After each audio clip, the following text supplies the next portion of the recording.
What's good? But if they want to take the weight of the world. So, good morning, everybody.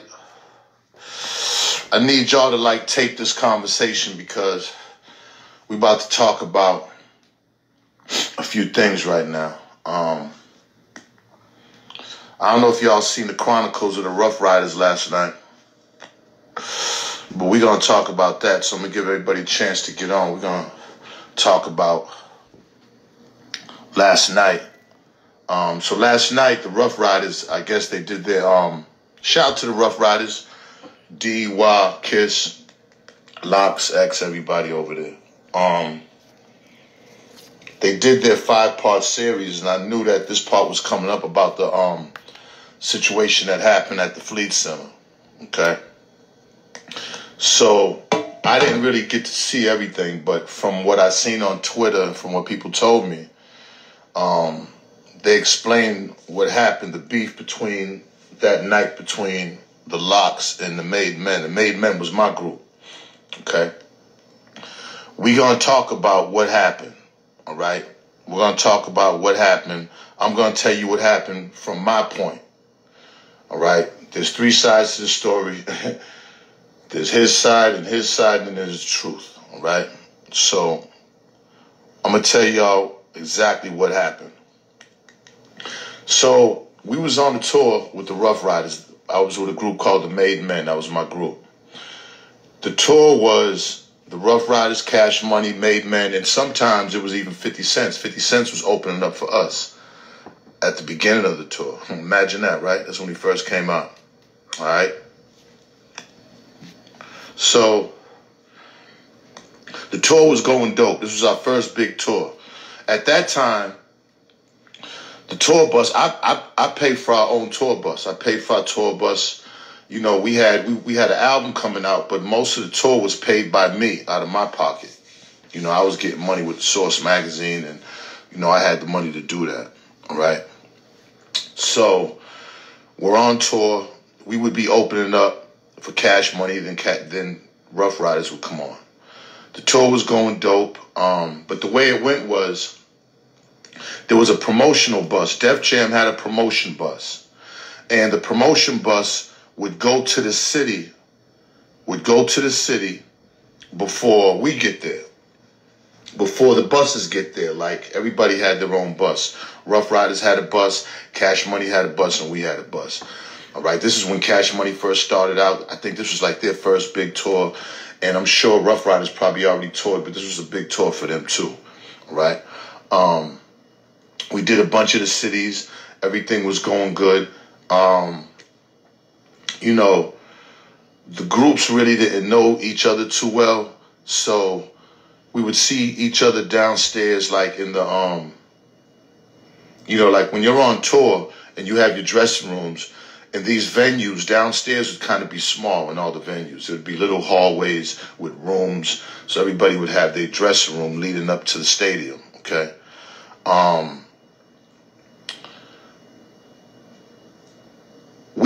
I had somebody on the Def Jam tour bus that was just, when they would go to the venues, they'd be putting MadeMen posters and stuff up at the venues. So then when the buses would pull up, you would see MadeMen posters everywhere.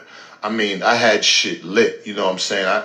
I know the other people on tour was like, what the fuck is going on? Because when all the groups' tour buses would be pulling up, it'd be MadeMen shit everywhere. You know, I had my own promotions guy from Boston on the tour bus. All right, my man Jermaine. Shout out to Jermaine. So we would be pulling up to the venues, and everybody would be seeing MadeMen shit more than anybody's shit. Okay. I don't think it was something where people was probably mad or jealous, or I don't know, you know. I just know that we was promoting the shit out of our album, and we had posters everywhere. I remember, okay, I think we had did Baltimore, if I'm not mistaken, or Virginia, all right? And I remember we was about to go to Boston, so there was a stop before Boston, Ohio. We had skipped the Ohio show because we were so excited about performing at the Fleet Center in Boston that that we just took our tour bus and went straight to Boston. The tour kept going to Ohio. It had to go to Ohio before it came to Boston. We had 2 shows, okay? We had 2 shows at the Fleet Center. And this was really big for us. This was a big situation for us, all right? Now, I remember when we went to Boston, I had got a hotel. I didn't even, at the time, I wasn't even living in Boston. So I got a hotel downtown. Everybody was excited. Of course, everybody's family. We deep as fuck. We at the Fleet Center. I mean, this was huge for us. I want to remember, mind y'all that the whole time we on tour, in order, let me give y'all a little history. We was deep and we was street niggas. Every venue that we would go to, we would carry the guns and our DJs turntable cases, because all the venues would have the security from the tour, and then in each individual city there would be police. We'd have to go through these metal detectors.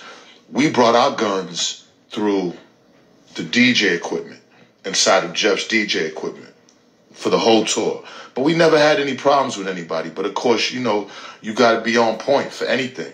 So we would put our guns in Jeff's DJ equipment. They would go through all the tour security, and we were strapped every city, every venue.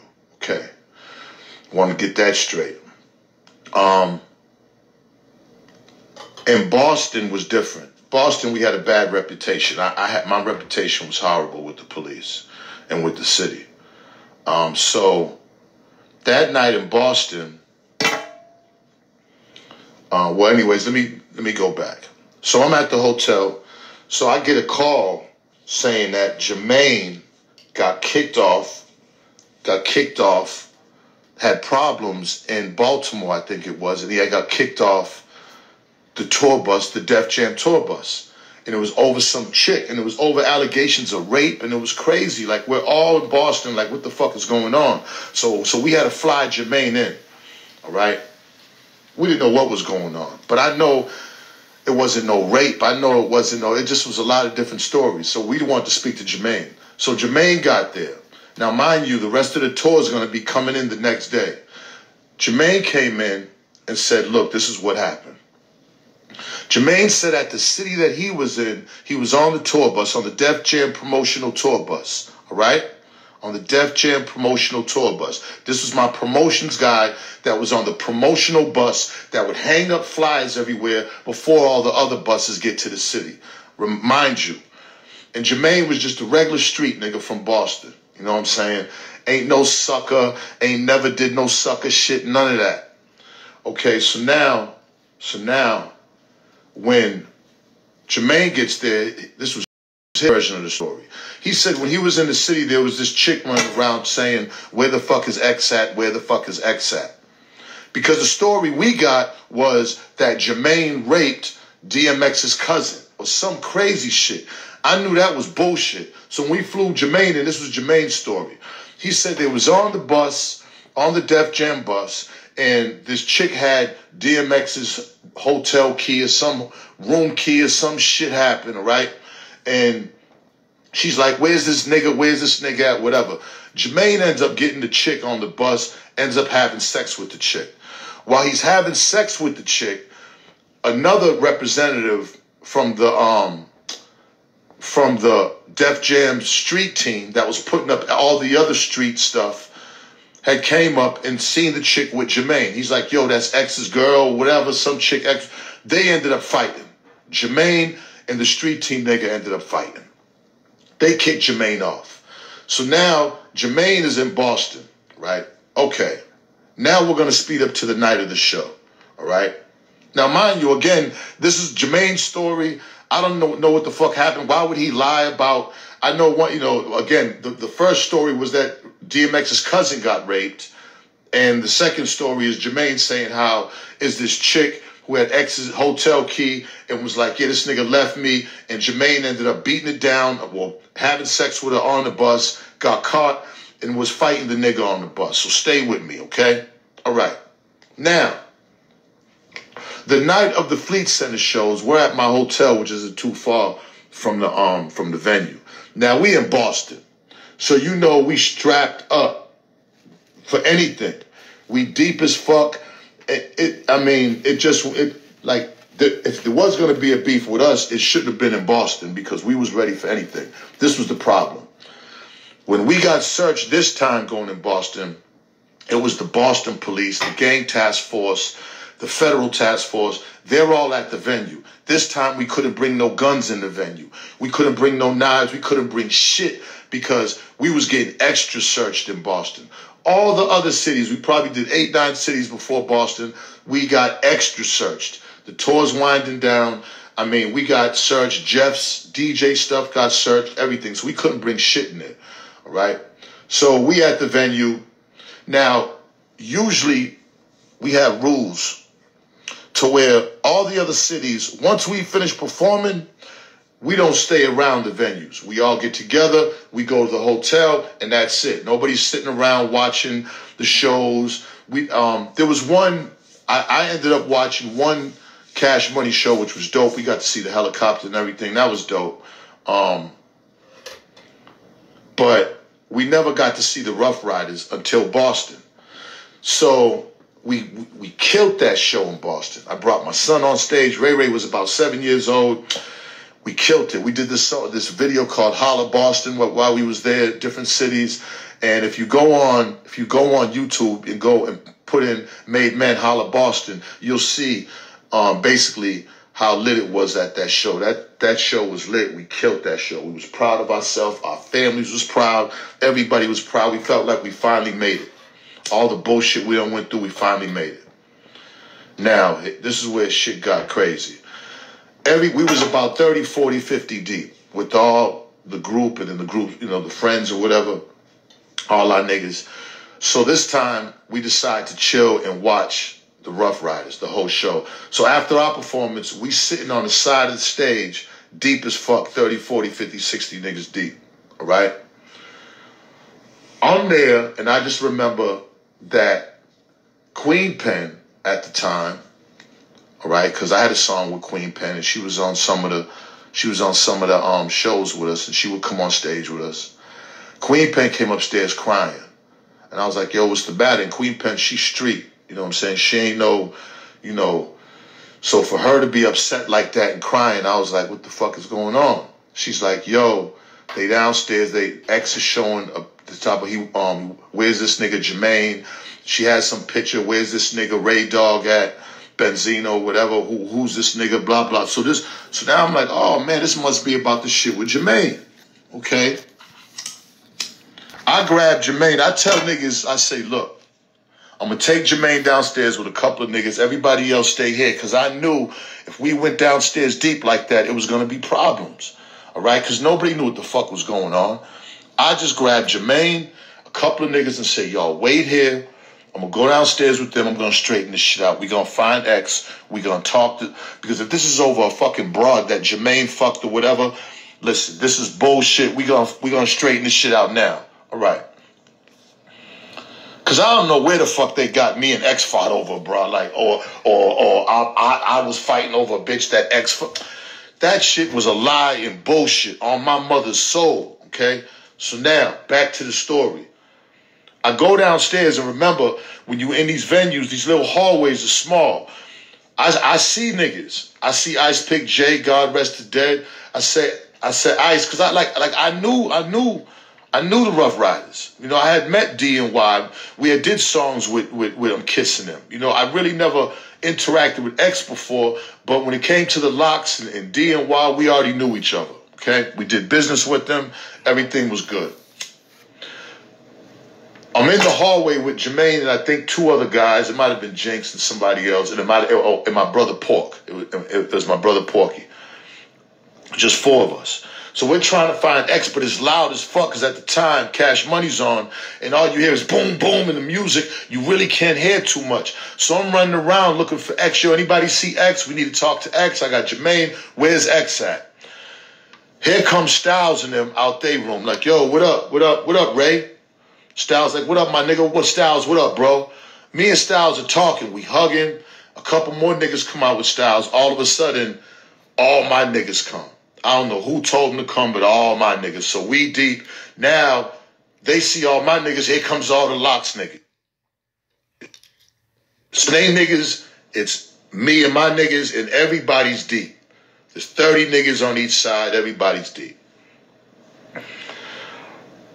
Still, we ain't seen X. There was still no side of X. You know what I'm saying? We still didn't see X. Now, I'm sure the locks didn't know what the fuck was going on. They didn't know nothing. They didn't know what they didn't know shit. They just see a bunch of niggas and I'm sure they didn't know what was going on because the situation had nothing to do with them. This was over X and Jermaine and some chick that Jermaine had fucked, who was X's chick, who probably wasn't even his chick, was just a chick that he was messing with from the city. Who knows? I don't know nothing. Because I had nothing to do with none of that other than Jermaine was my man. Now, all I remember is Styles saying to me, yo, ain't no beef over here. Raise my man. Styles said that. I remember that. And it's true. We was cool. The locks and us was cool. Somebody from my side threw a plastic water bottle. And that's when all hell broke loose. The water bottle got thrown and the Locks' crowd hit somebody. Then everybody started beefing. You know. The beef probably lasts about not even 5, 6, 7 minutes. A few niggas got stabbed. You know what I'm saying? A couple of niggas. I mean, it was both ends going at each other. Both sides going at each other. The police came, maced up shit. Then everybody bounced. It was crazy. All right? Crazy situation. But, you know, I mean, now, the crazy shit is that we squashed it. Myself, my man Hawk and Dave Mays met with D, Kiss, and I think Y, maybe somebody else, at this restaurant in New York, and we told the exact story of what happened. That's exactly was the story that was told. So I don't know how that story got mixed up, but that's what I told them what happened. It had nothing to do with the Locks. It had nothing to do with me. It had nothing to do per se with the groups. This had something to do with my promotional guy that was on a bus. Some bitch was talking about, some female was talking about X. Jermaine ended up smashing the chick on the bus. The promotion niggas seen Jermaine. Him and Jermaine knuckled up because the promotion niggas saying that's DMX's girl, and him and Jermaine knuckle up. Jermaine ends up whooping on him. They kicked Jermaine off of this promotion bus. We had to fly him in. All right. So what I found out from kissing them was when they got down to the police station, the first thing the police was saying, how come y'all didn't get Benzino, Ray Dog? How come y'all didn't get Ray? How come y'all didn't kill Ray? How come? Kissing him told me that. He was like, man, I don't know what. Kiss said, this was at the dinner where we were squashing everything. He said, I don't know what happened. I don't know what, you know, but man, I don't know what went on with you in Boston, but they asked all of us, how come we didn't get you?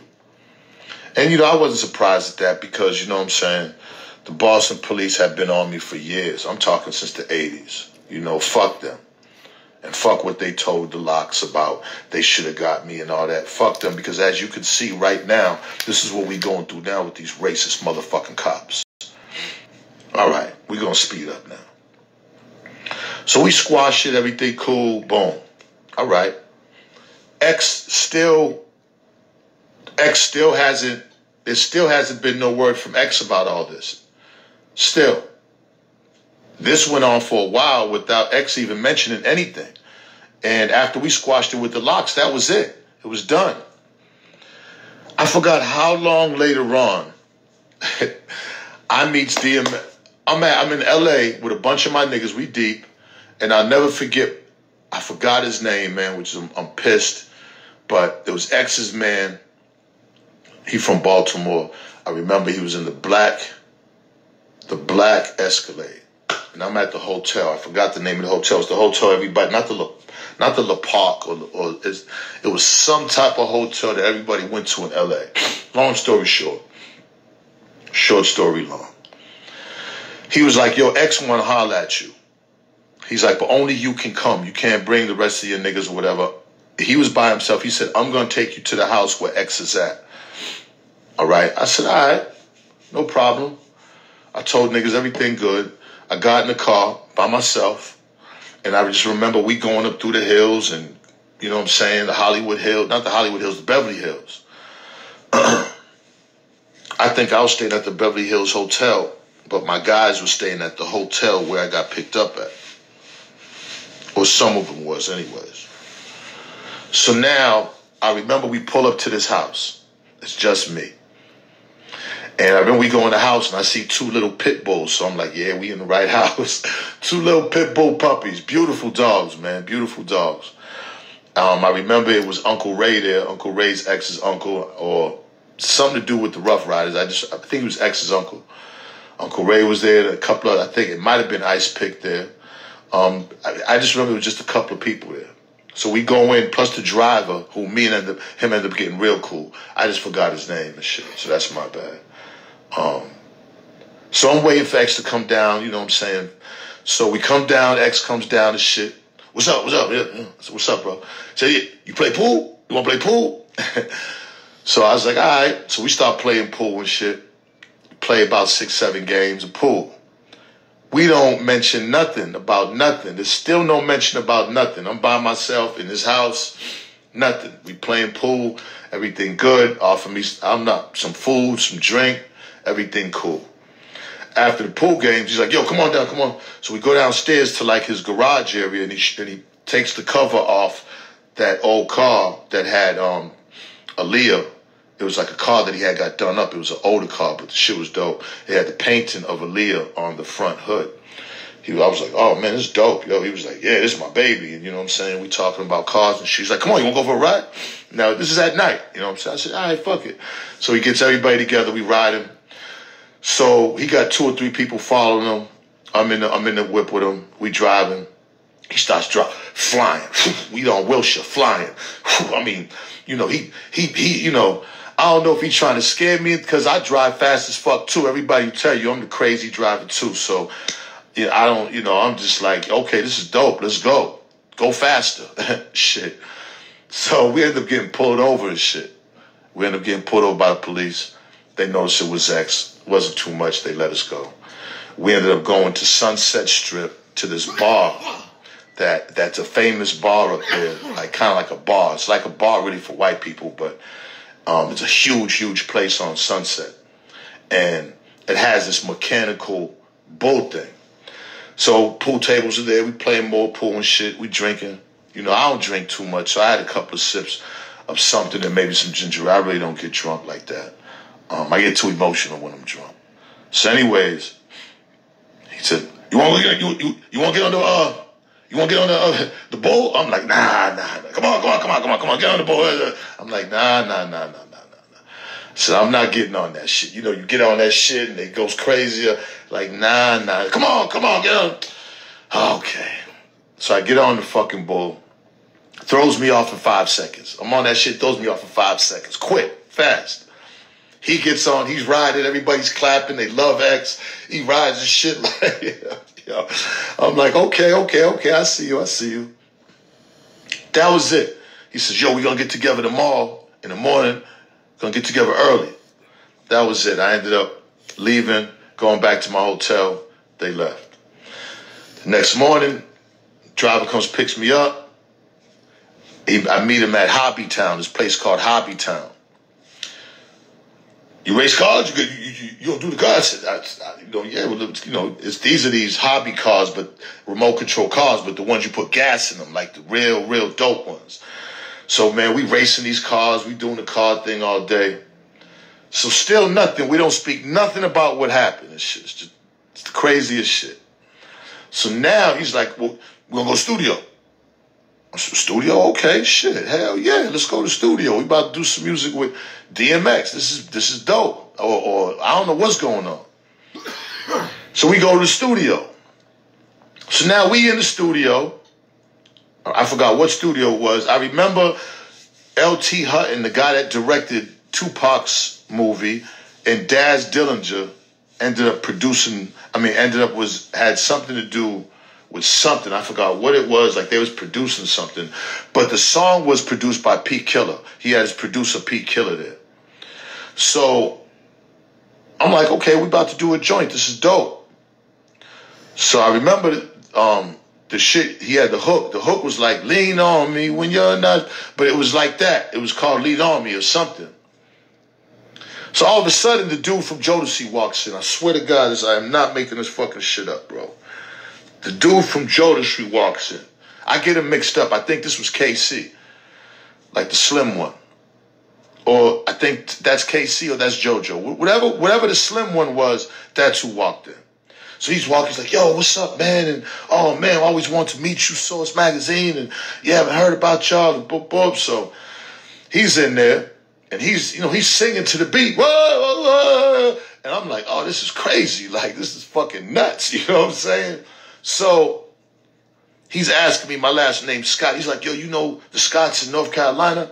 You know Scotty Scott? I'm like, nah, I don't know Scotty Scott. You know what I'm saying? It's just I'm telling you, you can't even make this fucking shit up, yo. So X ends up doing his verse. The verse was addressing what happened. More or less like, yo, Ray, he mentioned my name in the song, Ray Benz, you know, we both dogs and dog with a dog. And I just remember the verse was dope, but it was basically saying, look, I ain't got no beef with you. You know, we both dogs out here and it's love. That's what the verse was, addressing to me, like I got no beef with you over what happened and it's all love. And it was dope. I ended up doing my verse and it was the same thing. Showing that unity, showing, you know. Then all of a sudden, the nigga from Jodeci ended up singing on the fucking hook. He's singing on the hook. So there's a song out there produced by P. Killer with DMX Benzino called Lean On Me with Casey or JoJo, whatever the slim was from Jodeci. Song never came out, but there's a fucking song out there somewhere. After he made the song, that was it. We still never spoke on it, and then that was the last time I really seen X. That's the story. I wasn't fighting nobody over no fucking broad. At the end, I didn't even know who the fucking chick was. Jermaine ended up smashing the chick that probably X ended up seeing on the road. Because you're on the road, you meet chicks. That's just how tour life is. Shit got all crazy. We're downstairs at the venue. The Locks had nothing to do with it, but they came out with a bunch of niggas. I had a bunch. It was all circumstantial. Had nothing to do with me and X fighting over a woman. So I don't know. I'm going to watch it, but I don't know where the fuck that story came from, how it got mixed up. But my story is what the fuck happened. That's on my mama, who I love very much, dearly. That's what the fuck happened. I don't want to hear nothing else about Benzino fighting over a girl and Benzino started trouble. That's the fuck out of here with that shit. That had nothing to do with nothing. That was a promotional nigga that got into it with some chick, and it was a big misunderstanding. It had nothing to do with the Zista. Especially women, man, fighting over a woman on tour, owning the Source magazine with a hit record. The fuck I gotta fight over a woman for? Stop it. Come on. That don't even fucking sound right. Just like this last situation, me fighting over. I don't fight over a woman. If you my woman, I'll fight for you. But I'm not fighting over anybody. If there's a woman and she chooses the next nigga, then that's what it is. That's what happens. You take your L, brush off, and go to the next chick. That's not what happened with me. But at the end of the day, I'm not fighting over no woman. I never had. So all the rumors, I went to social media, Twitter, seen all the fucking fools on Twitter talking about Benzino starting this. Man, get the fuck out of here. Y'all are crazy as fuck to think that. And again, I got to look at the story and see what happened. But if it didn't happen the way I said it, then lies. I don't want to hear that shit. You know, all I got is my reputation. And half the time I be trying to tell the fucking real story from some stupid shit that's being rumored around when it comes to me. I'm a thorough nigga. 100%. I'm not super nigga, but I'm 100% thorough. And I would never cause no major mayhem over no fucking broad. You fucking crazy?